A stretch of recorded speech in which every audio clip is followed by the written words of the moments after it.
मोरा के आने वाले एपिसोड में आपको दिखाया जाएगा कि एलिज़े ने अब ज़हनी तौर पर सिकंदर को टॉर्चर करना शुरू कर दिया है। एलिज़े इसको इतना मजबूर कर देगी, इतना बेबस कर देगी कि सिकंदर के पास अब कोई ऑप्शन नहीं होगा अपनी गलती सबके सामने तस्लीम करने की। एलिज़े सिकंदर के कमरे में अब अनुषा की ब्रेसलेट रख देती है, जिससे सिकंदर फ़ौरन पहचान लेता है कि ये ब्रेसलेट मैंने अनुषा को शादी की पहली रात दी थी।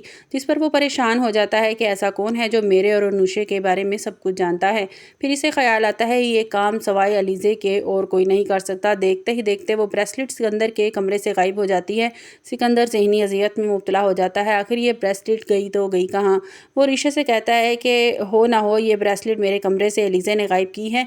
वो अनुषा की ब्रेसलेट थी। एलिज़े एक बहुत ख़तरनाक और शातिर लड़की है, ये कोई आम लड़की नहीं है। जिस पर ऋषि भड़क उठती है और कहती है कि तुम मेरे सामने बार बार अनुषा का नाम मत लो। सिकंदर अपने कुछ गुंडे एलिज़े के पीछे लगा देता है ताकि वो जान सके कि एलिज़े कौन है और मुझसे क्या चाहती है।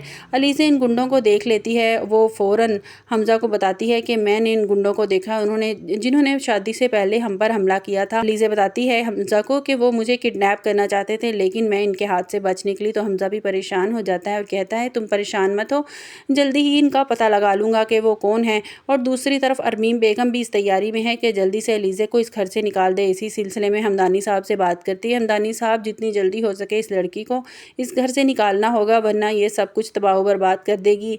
वो इस बारे में हमज़ा से भी बात करती हैं, लेकिन हमज़ा इनकी किसी भी बात पर ध्यान नहीं देता। एलिज़े हमज़ा से कहती है कि हमज़ा हो ना हो ये सिकंदर का काम है मुझे किडनैप करवाने का। तो हमज़ा कहता है क्यों सिकंदर ऐसा क्यों करेगा। एलिज़ा बताती है कि मुझे ऐसा उसे ऐसे लगता है कि मेरी उसकी तबाही के पीछे मेरा हाथ है। वो मुझे कसूरवार समझता है, इसलिए मुझे रास्ते से हटाना चाहता है। इतने में कमरे में अरमीन बेगम और हमदानी साहब आ जाते हैं। एलिज़े सब कुछ इनके सामने बोलकर कहती है आज कुछ गुंडों ने मेरा पीछा किया और मुझे किडनैप करने वाले थे। अंकल ये हो ना हो सिकंदर का काम है। सिकंदर मुझे पसंद नहीं करता, मुझे इस घर में कोई भी पसंद नहीं करता। आंटी भी मुझे इस घर से निकालना चाहती हैं। तो सिकंदर ने तो आज हद ही कर दी, मुझे किडनैप करवाना चाहता था। जिस पर अरमीन बेगम बोलकर कहती हैं कि कुछ भी मुँह में आ रहा है बोलती जा रही हो, तुम्हारे पास क्या सबूत है कि ये सब कुछ सिकंदर नहीं किया है। तो एलिज़े बोलकर कहती है कि वही गुंडे थे जिन्होंने शादी से पहले मुझ पर और हमज़ा पर हमला किया था। वो सिकंदर के लोग हैं, मैं उन्हें अच्छी तरह पहचानती हूँ।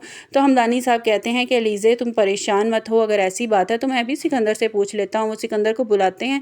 सिकंदर इस बात से साफ इनकार कर देता है कि एलिज़े को मैं क्यों किडनैप करवाऊंगा। हमज़ा आगे बढ़कर कहता है कि सिकंदर मैं अच्छी तरह जानता हूँ कि वो तुम्हारे ही लोग थे। जिस पर सिकंदर मान जाता है और कहता है कि हाँ मैं इसको रास्ते से हटाना चाहता हूँ क्योंकि ये मेरी तबाही के पीछे इसी का हाथ है और मैं ये जान चुका हूँ। एलिज़े सिकंदर को इसके ही बनाए जाल में फंसाने वाली है। बातों ही बातों में इसने मेरे कमरे में अनुषा की ब्रेसलेट रखी थी और फिर गायब भी की।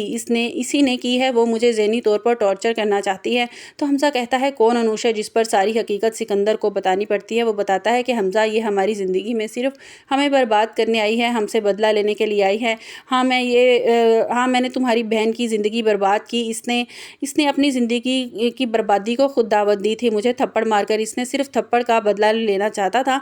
एलिज़े बताती है ये तो एक और लड़की की ज़िंदगी बर्बाद करने की तैयारी में था। मैंने उस लड़की को इसकी सारी हकीकत बता दी। जिस पर अरीशा हैरान होकर सिकंदर के मुंह की तरफ देखने लगती है और कहती है कि मैं अब तुम्हारे साथ नहीं रह सकती, मैं ये घर छोड़कर जा रही हूँ। एलिज़ा कहती है सिकंदर मैं तुम्हें ऐसे नहीं छोड़ूंगी, मैं तुम्हें पुलिस के हवाले करूँगी। मैं भी तुम्हें ऐसे ही तड़पता देखना चाहती हूँ जिस तरह तुमने मेरी बहन को तड़पाया था। जिस पर हमज़ा कहता है कि एलिज़े मैं तुम्हारा साथ दूंगा, इस गुनहगार को सज़ा ज़रूर दिलवाऊंगा। जिस पर हमज़ा पुलिस को कॉल करता है। अरमीन बेगम एलिज़ा से कहती है कि मेरे बेटे से गलती हो गई, एलिज़े इसको माफ़ कर दो। जिस पर एलिज़ा कहती है अब तो बहुत देर हो चुकी है, अब तो सिकंदर को मैं सज़ा ज़रूर दिलवाऊंगी। आपको हमारी वीडियो कैसी लगी कमेंट्स बॉक्स में अपनी राय का इज़हार कीजिएगा और लाइक और सब्सक्राइब कीजिएगा।